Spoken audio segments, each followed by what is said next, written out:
Amén, hermanos. Les invito a que busquemos en la palabra de Dios, en la carta del apóstol Pablo a los Romanos, el capítulo 7, Romanos 7, y le demos lectura alternadamente del versículo 14 al 25, Romanos 7, 14 al 25. Les invito a que nos pongamos de pie. Cuando la tengamos lista, permítanme comenzar y nos unimos al final. La palabra de Dios dice así: porque sabemos que la ley es espiritual, mas yo soy carnal, vendido al pecado.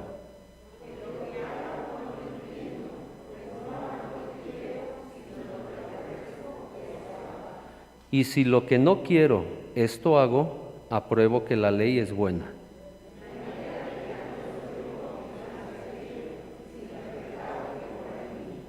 Y yo sé que en mí, esto es, en mi carne, no mora el bien, porque el querer el bien está en mí, pero no el hacerlo.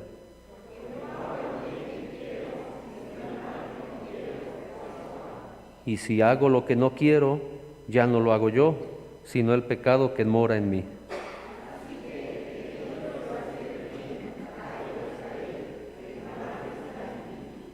Porque según el hombre interior, me deleito en la ley de Dios.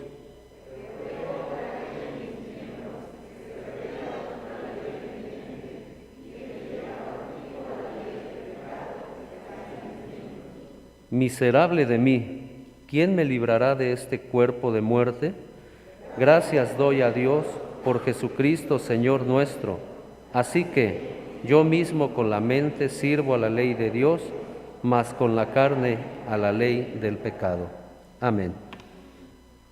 Preparémonos, hermanos, para recibir el mensaje de esta tarde. Pueden tomar sus lugares, hermanos. Bien, estamos en un punto en el que se nos quiere invitar a reflexionar ahora con respecto al mayor problema que tenemos como cristianos, puesto que ya se nos ha expuesto desde el capítulo 6, incluso podremos tomar como referencia el capítulo 5, acerca de la nueva condición en la que estamos aquellos que estamos en Cristo Jesús. Ciertamente, dice el apóstol Pablo, que hemos muerto al pecado. Esto ya es una realidad, no es una teoría ni tampoco una especulación, es una creencia firme en el acto que Cristo ha hecho por nosotros, debido a que Cristo ha muerto por cada uno de nosotros, y dice la Biblia también en el capítulo 6 que nosotros estamos crucificados también con Cristo. De modo que Dios nos ha librado de la ley, nos ha librado de las ordenanzas obligatorias de la ley, para que ésta ya nos enseñoree de nosotros. Y además, dice el texto, que también hemos cambiado de amo. ¿Se acuerda cuando meditábamos acerca del cambio de administración? Para que ya nosotros ya no respondamos al pecado, sino que respondemos ahora directamente a Cristo. No obstante, hermanos, a pesar de todo esto, salta una pregunta en la vida del creyente, que todo creyente de hecho ha llegado a expresar delante de Dios en humildad y reconocer lo siguiente: ¿por qué razón seguimos pecando? ¿Por qué razón seguimos luchando y batallando en contra de las tentaciones que de alguna manera nos inclinan, nos motivan, nos invitan a pecar? ¿Por qué razón? ¿A qué misterio o qué situación está ocurriendo detrás de todo eso? Y como creyentes, hermanos, si usted verdaderamente ha conocido a Cristo y ha venido a sus pies, este es un problema que quizá en su corazón en algún momento ha tenido que expresar delante de Dios. ¿Por qué razón seguimos pecando? ¿Por qué razón? Y buscamos culpables, ¿cierto? Lo primero que pensamos es que probablemente es el diablo el que nos hace pecar. El diablo tiene la culpa de ello. El diablo seguramente se nos mete entre los talones y nos hace tropezar y caer. Pero probablemente haya otra explicación que de hecho Pablo va a expresar a partir de este capítulo durante los próximos versículos que estamos leyendo. Y es que nos dice el apóstol, como si estuviese desenmascarando al verdadero villano, aquel que nos hace pecar, aquel que nos inclina al mal, dice el texto bíblico, es el pecado. El pecado que habita en cada uno de nosotros, el pecado que vive en nosotros. Pero ¿cómo es esto? De repente como que no entendemos cómo esta aparente paradoja o contradicción se desenvuelve en cada uno de nosotros, porque si estamos muertos al pecado, el pecado está muerto para nosotros. ¿Hay alguna situación allí que hay que aclarar? Bien, quisiera antes que comenzar a explicar en qué consiste este pasaje, que vaya usted a su Biblia a propósito, ya que ha abierto el capítulo 7, y quiero que observe, por favor, que incluso si puede usted anotar al margen de su Biblia, si usted puede anotar allí en su bosquejo de esta mañana, que está para que usted tome nota y no tenga alguna duda adicional, ponga como nota al margen que este pasaje bíblico, es decir, capítulo 7, versículo 14, hasta el versículo 25, tiene que leerse en compañía con el capítulo 8, versículo 1 al 14. Es decir, este pasaje, de hecho, es para leerse de corrido, no es para hacer una división. A veces tenemos el problema de que la Reina Valera ya tiene como bien predeterminadas nuestras lecturas, como que ya hay una predisposición a leer la Biblia de cierta manera, porque para eso están los capítulos y los versículos. Pero creo que usted debe saber que originalmente cuando Pablo escribe la epístola, Pablo la escribe de corrido. Pablo no piensa en capítulos y versículos, no sé si usted sabía eso. Los versículos y los capítulos, de hecho, se van a anexar más tarde, dependiendo de los siglos que vayan sucediendo, que vayan avanzando. Capítulo 8, en el siglo 8, siglo octavo, siglo noveno, empiezan a gestarse esta división de la Biblia, y es cuando se propone dividir a la Biblia en capítulos y versículos. De tal manera que cuando la Biblia empieza a producirse en masa a partir del siglo XVI, ya tenemos esta idea de dividirla de esta forma.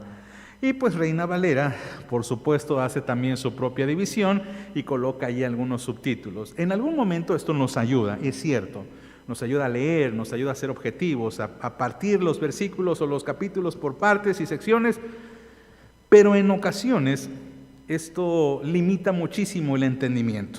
Esta es la razón por la cual le quiero invitar a usted a que haga una marca en su Biblia, ponga allí un énfasis, con su lápiz, con su pluma, y usted anote allí en el margen. Esta sección 7, 14 al 25 tiene que leerse junto con el capítulo 8, versículo 1 al 14. ¿Por qué?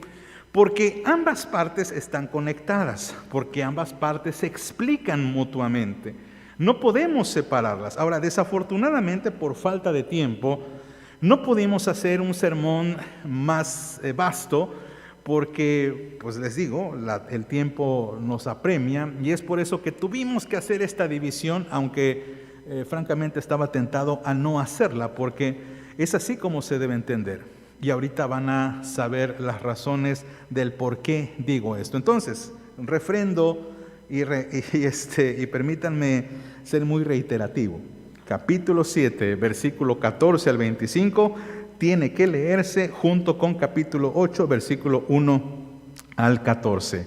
Haciendo esta nota aclaratoria, vamos a explorar lo que nos dice este pasaje bastante importante e interesante, en el que vamos a descubrir tres verdades esenciales. La primera, que sin Cristo el creyente es esclavo del pecado.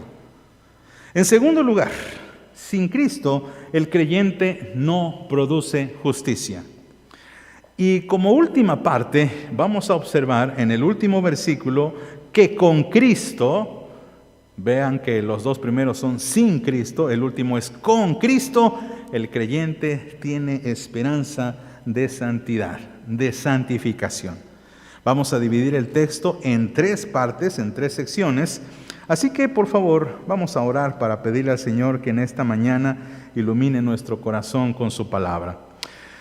Señor Dios Todopoderoso, te agradecemos muchísimo, Padre, porque tu palabra, que es inspirada por el Santo Espíritu, también, Señor, nos habla a nosotros, y rogamos que tu Espíritu, ese mismo Espíritu que guió la pluma de Pablo, guíe nuestro pensamiento para que podamos entender con toda claridad este pasaje. Pues lo pedimos en el nombre de Jesucristo nuestro Señor.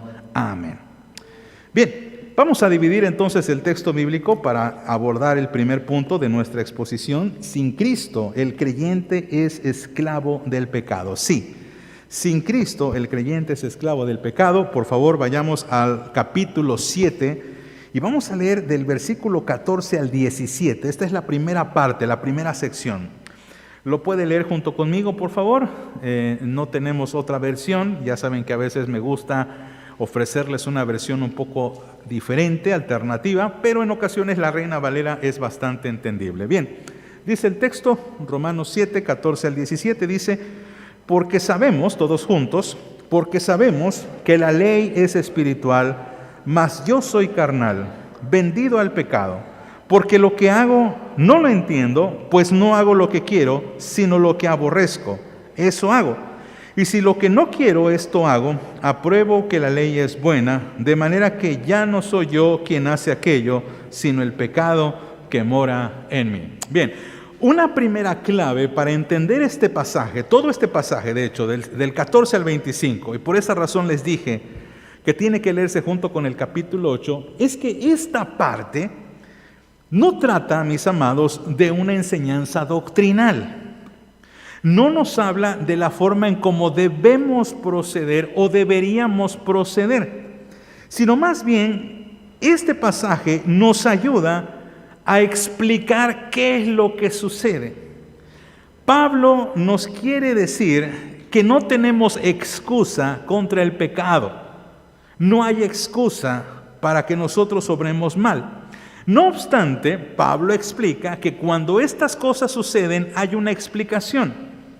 Entonces, esta sección es la razón, o más bien dicho, la explicación del por qué el creyente, siendo redimido por Cristo, aún sigue pecando. Así pues, hay muchos creyentes que toman este pasaje, hay muchos hermanos que toman este pasaje para justificar su pecado y decir, bueno, pues ya ves, porque Pablo dice que el pecado que mora en mí me hace pecar, entonces pues yo estoy pecando por eso. Y algunos hacen que este pasaje los justifique. Ahora, Pablo no se está justificando, ojo. Pablo no está haciendo una justificación o una defensa del mal que hacemos. Pablo no está haciendo eso. Pablo está explicando lo que sucede con toda clase de creyente que tristemente sucumbe al pecar, porque tenemos que hacer esta claridad. Pablo no habla de un creyente o de un cristiano mundano. A veces nosotros decimos esta clase de asignaciones. ¿Qué es un creyente cristiano mundano? Bueno, es una persona que sí es cristiana, asiste a la iglesia, pero también tiene sus vicios, ¿no? Tiene sus debilidades y sucumbe ante ellas, ¿no? No, Pablo está hablando de todo tipo de cristiano. No está hablando de unos cuantos. Y esta es la razón por la cual nótese que cuando Pablo escribe esta sección, sigue utilizando la primera persona del singular, es decir, yo. Y dice, sabemos que la ley es espiritual. Habla incluyendo a la iglesia. Pero dice después, yo soy carnal. Como diciéndonos, esto que sucede con el pecado le puede suceder a todo el mundo. Y luego Pablo dice, yo soy carnal. Como cuando dice, Dios salvó a los pecadores de los cuales yo soy el primero. Pablo se dice vendido al pecado y explica a continuación lo que ocurre. Porque lo que hago no lo entiendo, pues no hago lo que quiero, sino lo que aborrezco, eso hago. Y aquí entonces el apóstol describe la situación de cualquier creyente diciendo esto: todos nosotros somos carnales y tenemos la posibilidad y la capacidad de seguir pecando. Entonces, el creyente, este sería una primera exposición del problema. El creyente, aun siendo renacido y vivificado en Cristo, posee la capacidad de seguir pecando. Esto es como para que Pablo nos diga, tengan mucho cuidado, porque no crean que el estar en Cristo, no crean que el que Cristo haya hecho la obra, de inmediato los hace a ustedes puros en automático diciendo, ya no pueden pecar. No. Pablo dice, podemos seguir pecando. Y alguno podría alegar, bueno, entonces Pablo, ¿qué cambia? ¿Qué cambió? ¿Qué sucede? Y Pablo dice que hay un cambio interesante. Un cambio que a veces no es perceptible, pero que es mucha ganancia. Porque este cambio nos va a ayudar a establecer parámetros para precisamente evitar el pecado, que va a explicar en el capítulo 8. Porque dice a continuación, porque lo que hago no lo entiendo, pues no hago lo que quiero, sino lo que aborrezco, eso hago, y si lo que no quiero, esto hago, apruebo que la ley es buena. Bien, una de las cosas que cambian en el creyente cuando viene a Jesucristo es que él tiene ahora la conciencia de su situación pecaminosa, cosa de la cual una persona no creyente no tiene. La gente, antes de venir a Cristo, no tiene conciencia de que es pecador, ¿cierto? Ustedes, nosotros, todos, no teníamos conciencia de que éramos pecadores, sino que hasta que venimos a Cristo. Y una persona que no tiene conciencia de que es pecador, vive sin ningún remordimiento o arrepentimiento. Quizás sí, con un poquito de pesar, porque puede llegar a decir, chin, creo que sí me pasé o se me pasó la mano. Híjole, creo que me pasé un poquito, pero no importa, acalla su conciencia, no le hace caso y sigue pecando. Pablo dice, lo que hago no lo entiendo, no sé qué sucede, no sé qué pasa, pero siento algo, porque dice, no hago lo que quiero, sino lo que aborrezco, lo que detesto, lo que me da asco. Y esta experiencia, hermanos, describe perfectamente la situación de cualquier creyente que de repente está en pecado.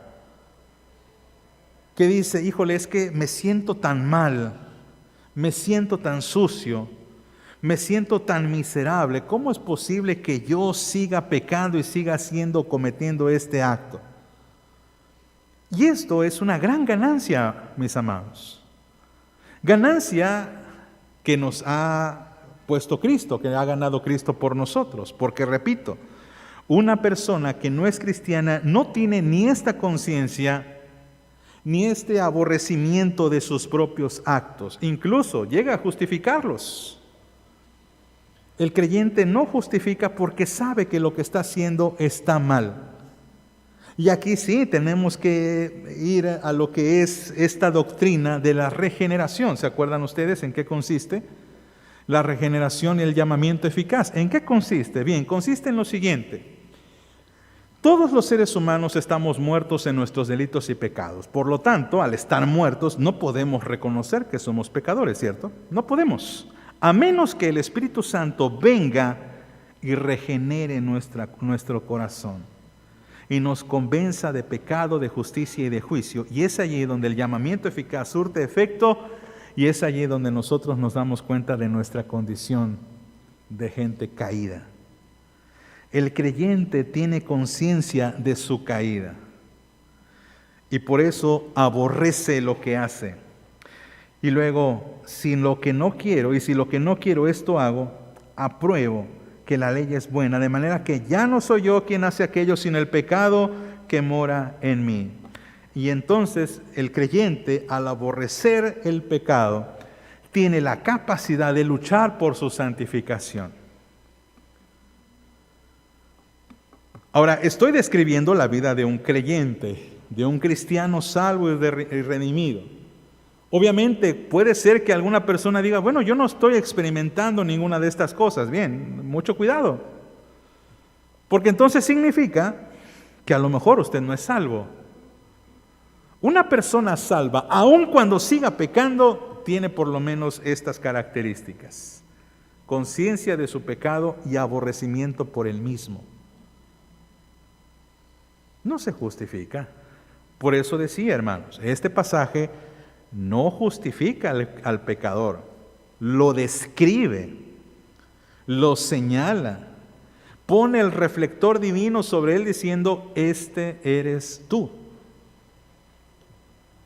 Y cuando esto ocurre, hermanos, entonces el creyente es capaz de reconocer su pecado delante de Dios, cosa que no haría si no estuviese justificado. Entonces, se va hilando la idea que el apóstol quiere proyectar a los romanos y que nos ayuda también a nosotros para empezar a tomar decisiones firmes contra el pecado. Porque con esta pequeña descripción, entonces, todo esto nos invitaría a lo siguiente: bien, Pablo, ¿cómo puedo dejar de pecar? Porque si lo que hago lo aborrezco, ¿cómo puedo evitar el pecado? Y dice Pablo: bien, pero vamos un poquito por partes. Vamos a continuación a entender que sin Cristo también el creyente es incapaz de producir justicia.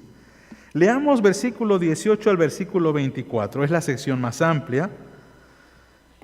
Y dice el texto: y yo sé que en mí, esto es, en mi carne, no mora el bien, porque el querer el bien está en mí, pero no el hacerlo.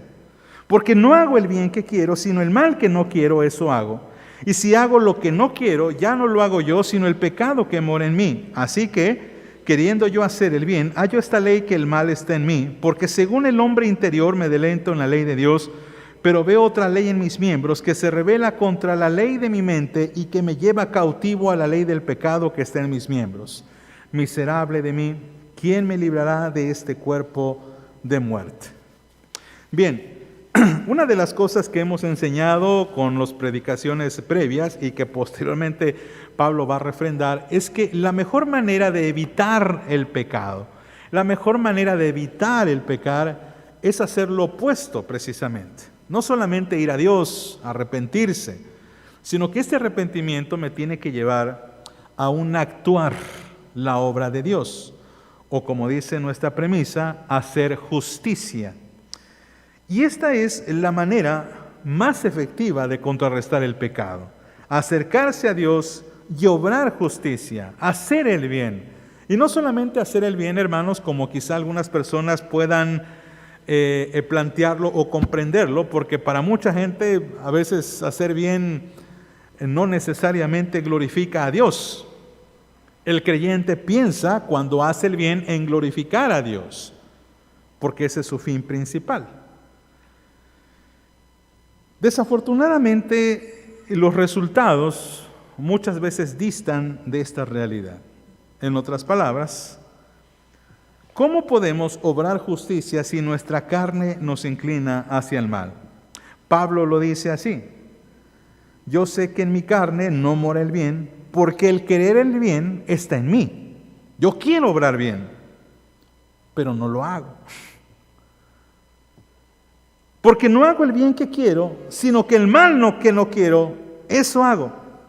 Y si si hago lo que no quiero, ya no lo hago yo, sino el pecado que mora en mí. Entonces, pareciera ser que Pablo está describiendo un hombre bipolar, ¿verdad?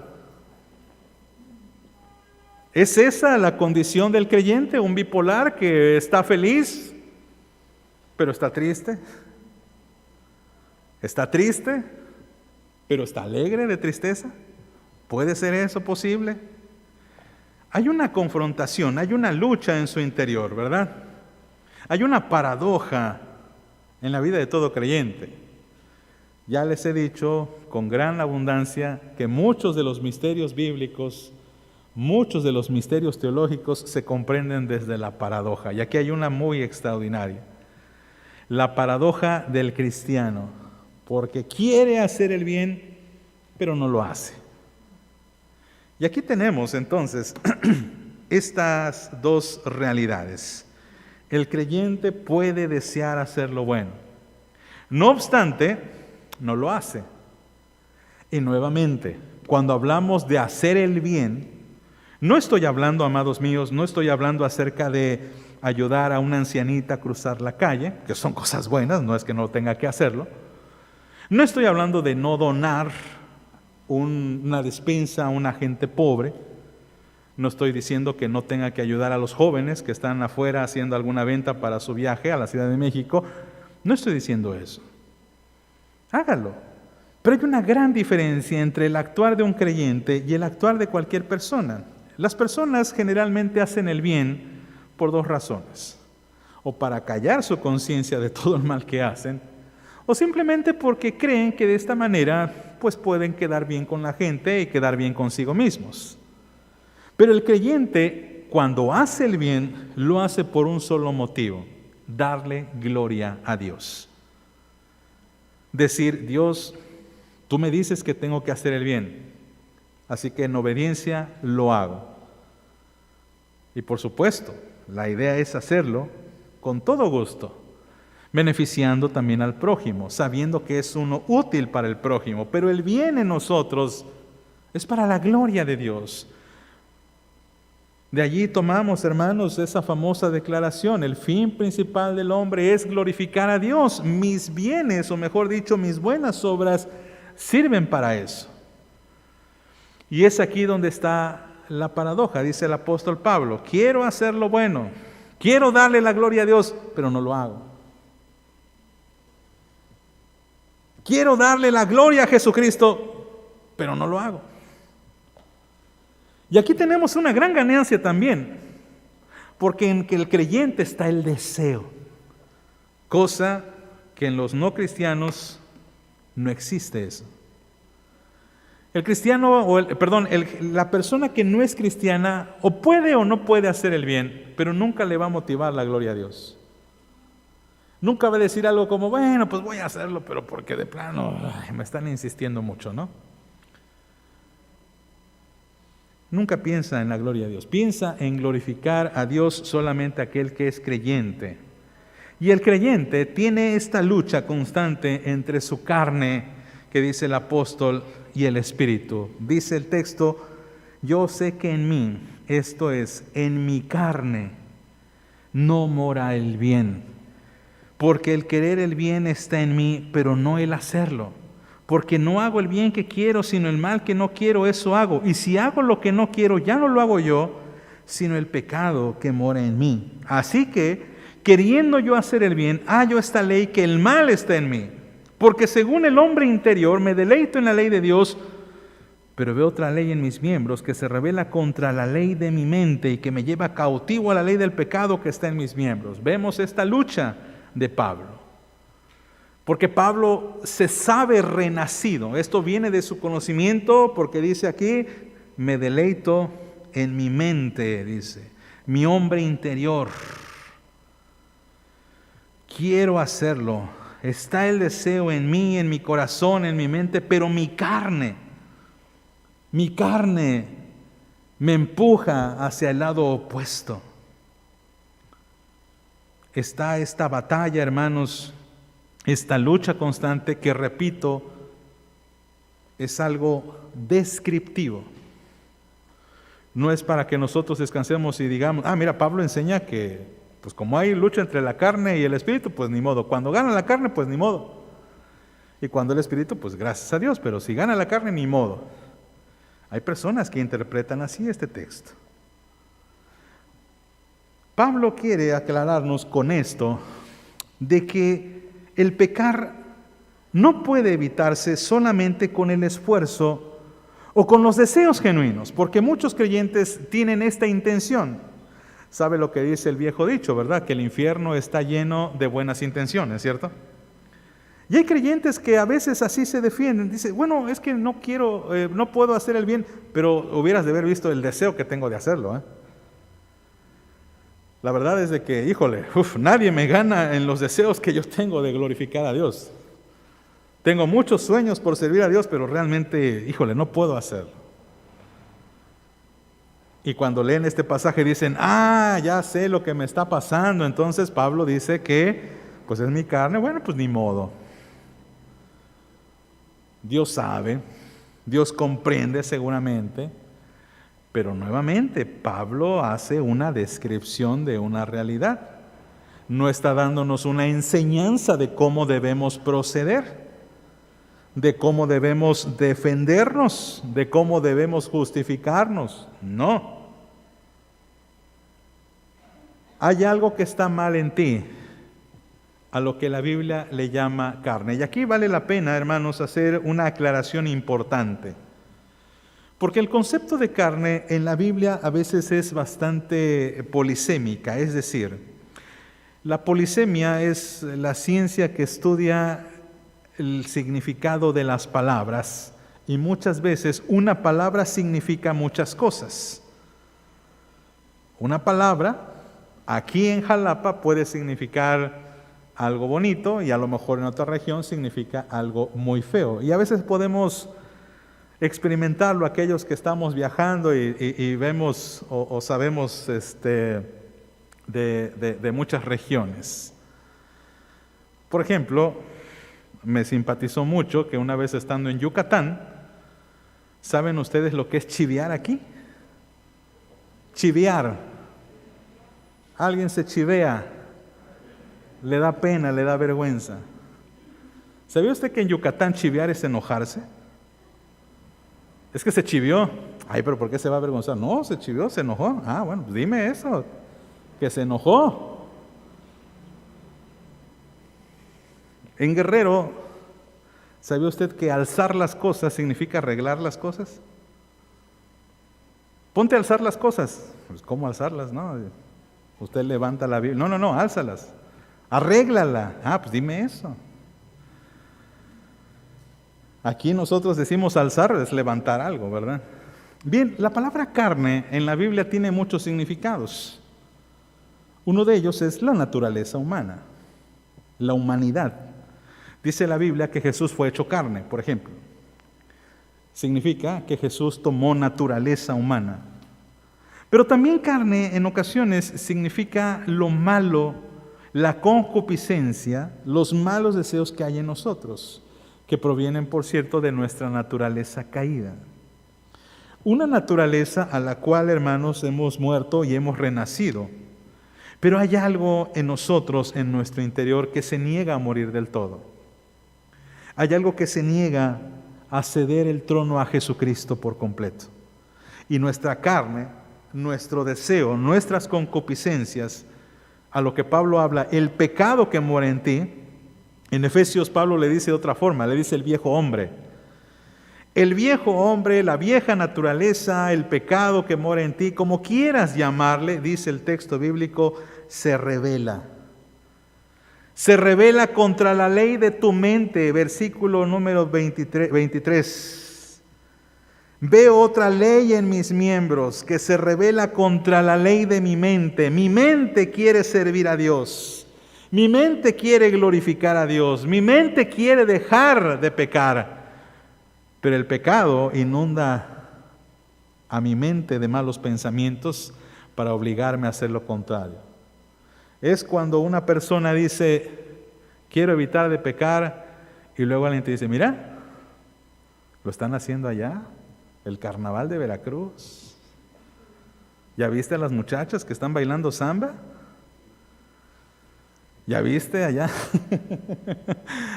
Aquí no sé si se baila samba, pero ya ven que el carnaval viene de Brasil, y Brasil, ahí están las mujeres contoneándose. Y ahí están los varones también de mirones, ¿verdad? Y las mujeres también, no se hagan, que a veces ven un hombre así con su, ¿cómo se llama? ¿Cómo se llama esta? Bueno, déjenme mostrarles. No es cierto. Su abdomen de lavadero. Nomás que me ven con el saco, hermanas, por eso no se me notan. Mira. ¡Qué guapo está! ¿Qué tanto es tantito? El pecado empieza a seducirnos, utilizando las tentaciones que pone el mundo. Y el mundo te invita a pecar, te incita a que no pasa nada. ¿Qué tanto es tantito?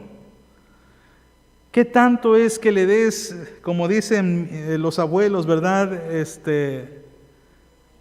Le des vuelo a la hilacha. No pasa nada. Pablo quiere establecer, por supuesto, que nuestra carne, nuestra vieja naturaleza, hay algo que es malo y nos inclina al pecado. Pero no necesariamente, hermanos, y esto tenemos que aclararlo, Pablo no piensa en una dicotomía de carne y espíritu, en el que la carne necesariamente es mala y el espíritu necesariamente es bueno, porque Cristo, dice la Biblia, ha santificado también nuestros cuerpos. Y en el capítulo 12, Pablo va a adelantarnos diciendo: presenten sus cuerpos en sacrificio vivo, santo y agradable a Dios. Así que hay que entender esta parte de la carne. Esta parte de la carne que significa esta lucha espiritual que cada uno de nosotros tiene en su interior.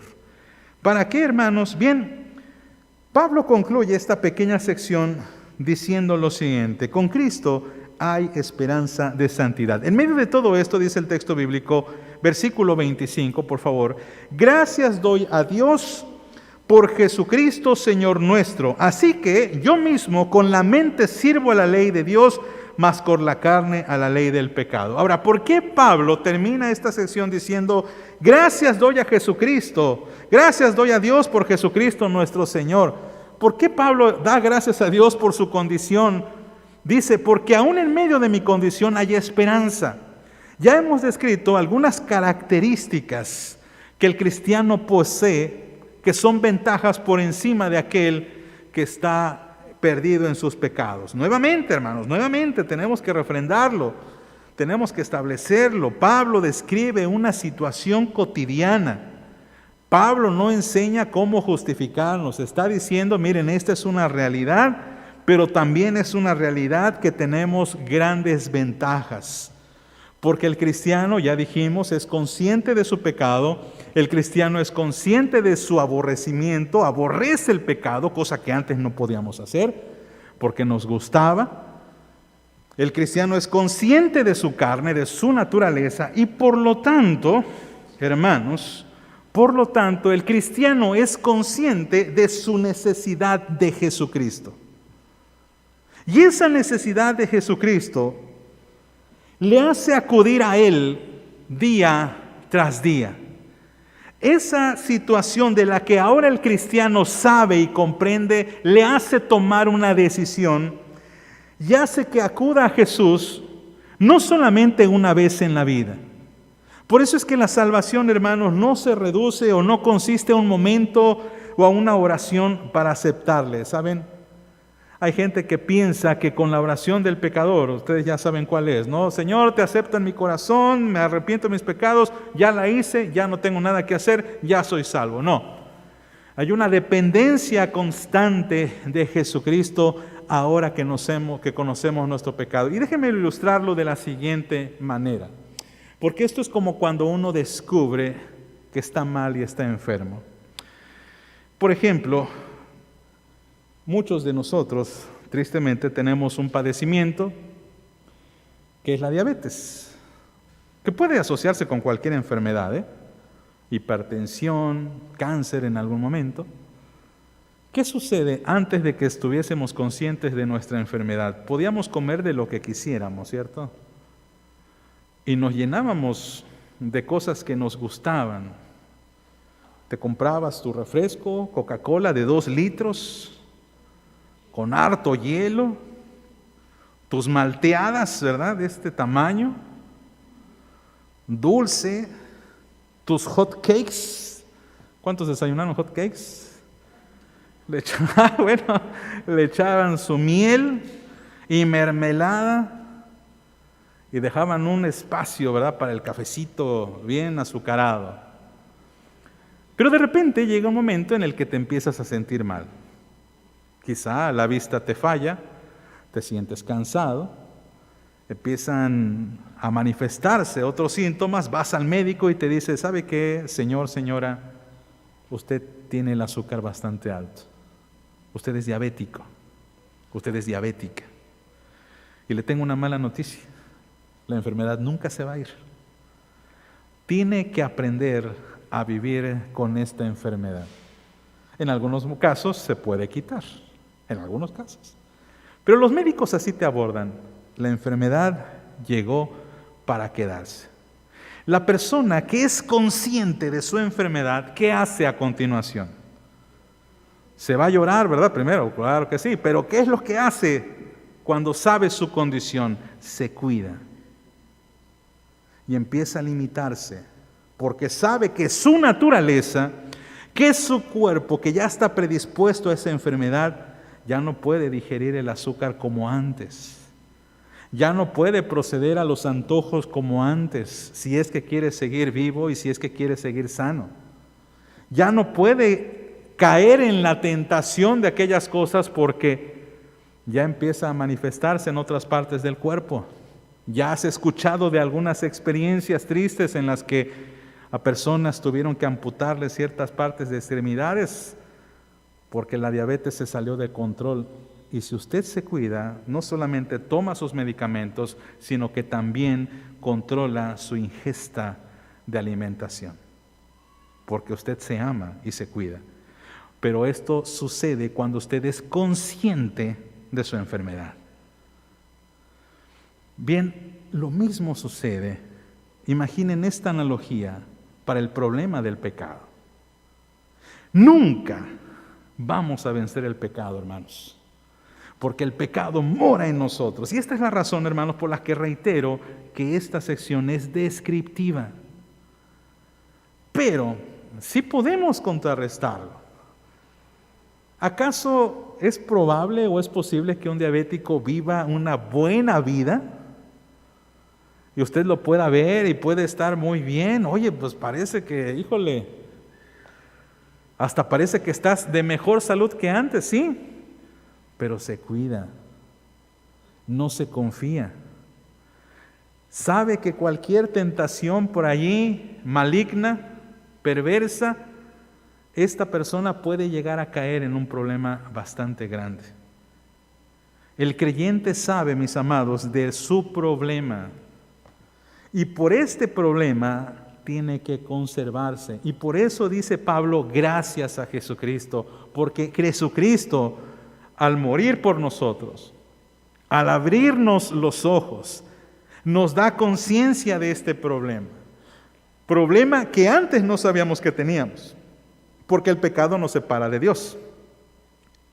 Y cuando somos conscientes, entonces tenemos el pensamiento muy fijo en glorificar a Dios. Por eso dice el apóstol Pablo que sabe que este problema radica en su mente al decir, gracias a Dios por Jesucristo nuestro Señor, así que yo mismo con la mente sirvo a la ley de Dios, mas con la carne a la ley del pecado. Y esto es un puente para el capítulo 8. Así pues, la mente debe estar siempre fija en las cosas de Dios, en su ley, en los deseos de Cristo, para que ahora nuestra carne pueda someterse gustoso al señorío de Cristo, como después Pablo lo va a enseñar. Pablo ha dado entonces con la clave para ayudarnos en nuestro pecado. Pablo es el médico que dice, hermano, hermana, usted tiene diabetes y esta enfermedad no se va a ir. Hermano, hermana, usted tiene un pecado o tiene el pecado que muere en usted y el pecado no se va a ir. Hasta que Cristo lo llame, usted va a ser libre de esa enfermedad para siempre. Por lo tanto, usted tiene que seguir una indicación, tiene que seguir una dieta. Y esa dieta, dice el apóstol Pablo, tiene que estar en su mente. Dice el apóstol en 2 de Corintios 10, versículos 3 al 5, pues aunque andamos en la carne, fíjese muy bien, pues aunque andamos en la carne, no militamos según la carne, porque las armas de nuestra milicia no son carnales, sino poderosas en Dios para la destrucción de fortalezas, derribando argumentos y toda altivez que se levanta contra el conocimiento de Dios y llevando, ¿qué dice? Cautivo todo pensamiento a la obediencia a Cristo. ¿Por qué? Hermanos, usted sabe muy bien, y aquí voy a usar otro refrán, ¿verdad? Mente desocupada, ¿qué dice el refrán? ¿Se lo sabe? La madre de todos los vicios. Bien, hay un dicho cristiano que dice, mente desocupada, taller de Satanás. Si yo no ocupo mi mente en pensamientos cristianos, en pensamientos de Dios, en pensamientos que glorifiquen a nuestro Dios, entonces mi mente se va a llenar de cualquier otra cosa. Y hermanos, quiero concluir con una ilustración que estoy seguro usted conoce. En nuestro interior, imagínese que hay dos perros, grandes y fuertes. Uno de ellos representa a nuestra mente, a nuestro espíritu, a nuestro deseo de amar a Dios. Pero hay un perro igual de grande, igual de poderoso, que representa la carne. ¿Cuál de los dos vencería en una pelea? Al que usted alimente mejor. Suena lógico. Si usted alimenta al perro del pecado y le da lo que este perro quiere, va a ganar el pecado. Si usted sigue viendo cosas que no convienen, actuando de formas en las que no convienen, leyendo chistes que no convienen, en fin, usted creo comprende. Si usted lo alimenta del pecado, siempre va a tener el problema que Pablo está describiendo. Y siempre va a haber ese lamento de decir, ay Señor, sigo sirviendo al pecado.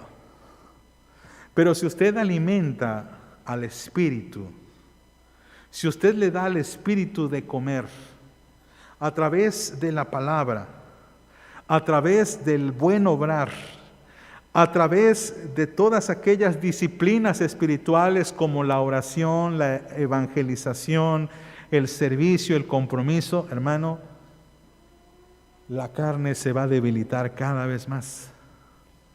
Y su espíritu va a adquirir una fuerza, de tal manera que su espíritu va a ir venciendo poco a poco al pecado. Y por eso, hermanos, por eso es que la próxima semana no vamos a olvidarnos de esta metáfora, no vamos a olvidarnos de esta situación, y por eso les dije que este pasaje tiene que leerse con el siguiente.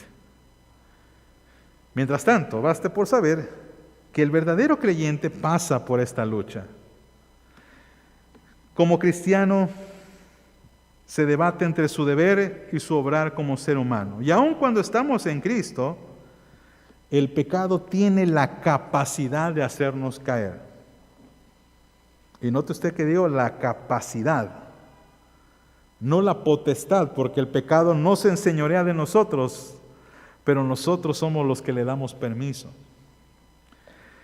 Así pues, hermanos, tenemos que ser conscientes de quién es el villano en este caso, que es el pecado, el viejo hombre, la vieja naturaleza, la carne o como usted quiera llamarle, y usted tiene que aprender cómo trabaja, cómo obra y cómo podemos también fortalecerlo o fortalecer el espíritu para confrontarlo. Así pues, hermanos, esperamos que esta lucha Dios nos siga dando la victoria. Oramos, Padre.